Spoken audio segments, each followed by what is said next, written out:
yitteem lu dul ku ñëw mu faj aajaati. sama sëriñ ñu ñëw suñu rubrique sarax ndax sarax moom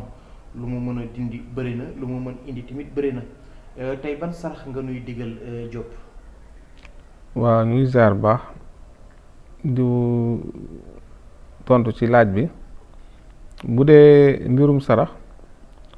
dañuy def jamono bu nekk ñu waxtaan benn buntu ci sarax ndax sarax dina faj aajo dana saafara jàngoro dana joxe wërsëg dana yombal ay mbir léegi tey ñu waxtaane ci sarax ki nga xam ne daf feebar te feebar bi tëw wér moo xam feebar bi ngelaw la moo xam feebar bi liggéey la moo xam feebar bi cat la moo xam feebar la nii en tout cas bu mu mën doon ci yooyu nit ki nga xamante ne moo ngi am gàllankoor boobu bu mu jaaxle na fexe rek ut ndawal moo xam kilo leen ut wala 2 kilo wala 3 kilo mu saraxe ko su ko saraxee incha allah tawat boobu su dul tawat boo xam ne nii maanaam moo ko war a yóbbu ndax ni naan tawatu dee amul garab bu dul loolu soo ko saraxee rek incha allahu taala tawat boobu dana den ci nit ki ba set. sama sëriñ bu amul yàpp mënul génne leneen. waaw su amul yàpp itam ndax du ñëpp am na ñoo xam tëdd nañu feebar lu yàgg ba boo bëggoon génne 1000 francs ñoom sax mën ñu ko génne.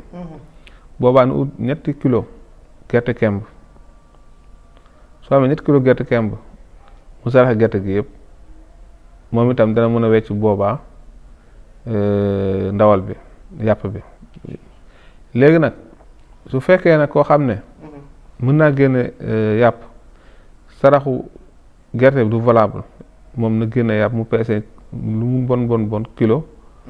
su amee mu def 2 kilo li tax déglu moo ko xar parce que bu dee tuur deret dafa am saraxam spécial moom tam boo xam ne bokkul ak saraxu tawat loolu moo tax mën na génne saraxu ndawal. Diop su ma la déggee rek bu baax a baax mooy ki nga xam ni feebar na waaye am na comme bu ko permettre mu mën jënd yàpp na jënd yàpp moo gën. waaw na jënd yàpp mën na jënd 2 kilo mën na jënd 9 kilo comprendre mën na jënd 21 kilo. ki ko amul moom ki dagan na ci moom gerte. gerte kooku bu utee gerte sarax ko day dagan day valable ci moom. moo di boroom dalaa'ilul xayraati yitteem lu dul ku ñëw mu faj aajaati.